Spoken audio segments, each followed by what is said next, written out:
لیکن روزوں کا ان کو کوئی اجر نہیں ملتا سوائے اس کے کہ وہ بھوکے اور پیاسے ہوتے ہیں بس۔ اسی طرح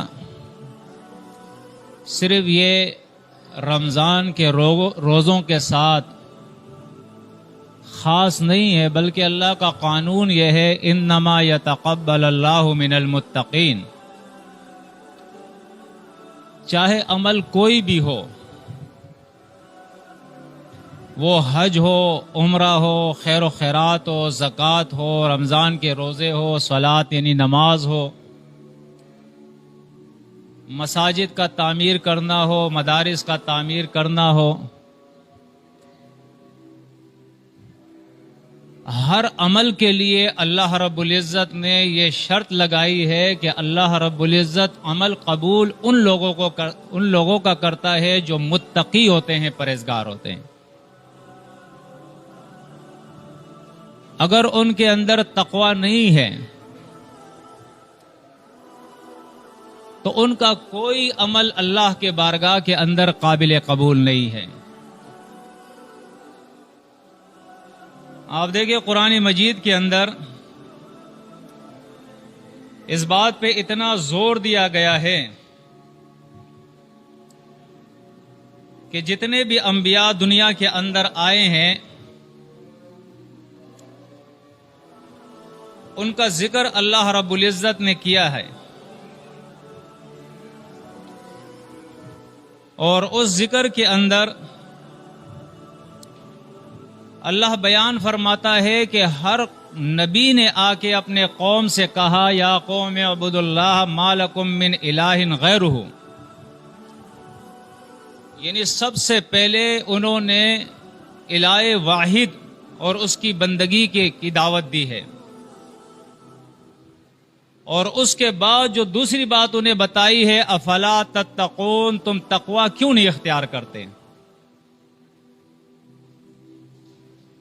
سورۃ شعراء کے اندر آپ دیکھیں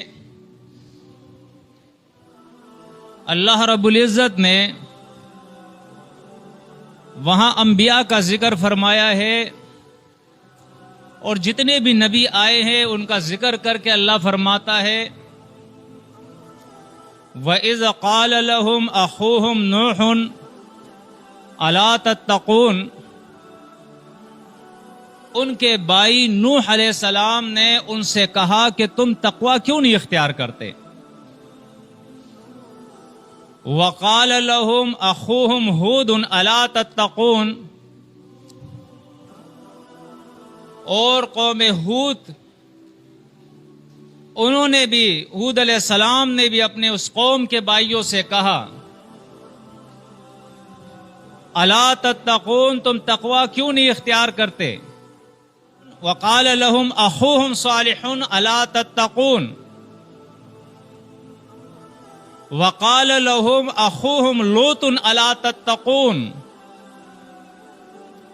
یہ وہ سارے انبیاء ہیں جو اپنی اپنی قوموں کے پاس انہی قوموں کے لوگ تھے، اس لیے اخوہم اللہ ذکر کرتا ہے، اور ہر نبی اپنی امت سے، اپنے قوم سے یہی کہتا ہے الا تتقون، تم تقوی کیوں نہیں اختیار کرتے۔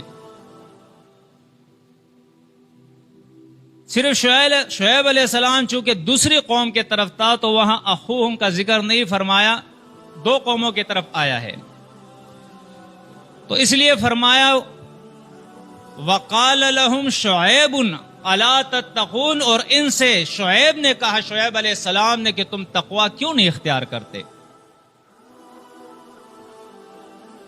آپ دیکھیں یہ اتنی اہم بات ہے، اتنی ضروری بات ہے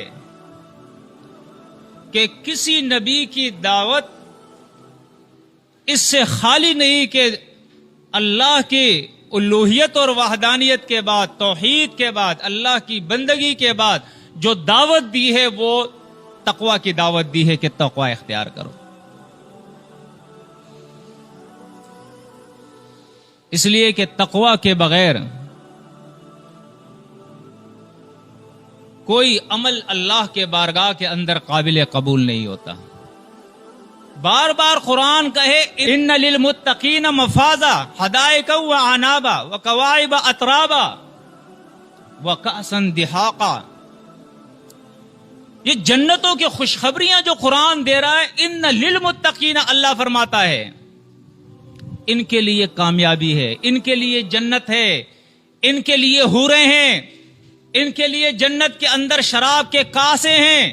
ان المتقین فی جنات وعیون، بے شک متقی جنتوں کے اندر ہوں گے اور وہاں کے چشموں کے اندر ہوں گے. ان المتقین فی جنات ونہر، بے شک متقی جنتوں کے اندر اور نہروں کے اندر ہوں گے. ان المتقین فی جنات ونعیم، بے شک متقی لوگ جنتوں کے اندر ہوں گے اور نعمتوں کے اندر ہوں گے. وسیق الذین اتقوا ربهم الی الجنۃ زمرا، اور جو متقی لوگ ہوں گے جو اپنے رب کے نافرمانی سے بچنے والے ہوں گے، ان کو جماعت کی شکل کے اندر روانہ کر دیا جائے گا جنت کے طرف. اور جب وہ جنت کے قریب جائیں گے تو اللہ فرماتا ہے جنت کے دروازے ان کے لیے کھل جائیں گے. یہ مذاق تو نہیں ہے، کھیل تو نہیں ہے، کیونکہ اللہ رب العزت نے اپنا یہ قانون بیان کر دیا ہے. افنجعل المتقین کالمجرمین، کیا ہم متقیوں کو مجرموں کی طرح کر دیں گے؟ جو متقی لوگ ہیں کیا وہ بھی مجرموں کی طرح ہوں گے جو جرم کرنے والے، گناہ کرنے والے ہیں؟ ایسا نہیں ہو سکتا ہے. ایک ہی جنت ہے، اس جنت کے اندر صحابہ جیسے لوگ ہوں گے جنہوں نے پوری زندگی دین کے لیے قربانیاں دی ہے، جنہوں نے تقوی کی زندگی گزاری ہے. اور اسی جنت کے اندر اس معاشرے کے یہ لوگ بھی ہوں گے جنہیں معلوم ہی نہیں ہے کہ دین کیا چیز ہے. بس عقیدہ صحیح ہو گیا، صبح سے شام تک کھاؤ پیو اور زندگی گزارو، کماؤ کھاؤ پیو زندگی گزارو، بس یہی دین ہے.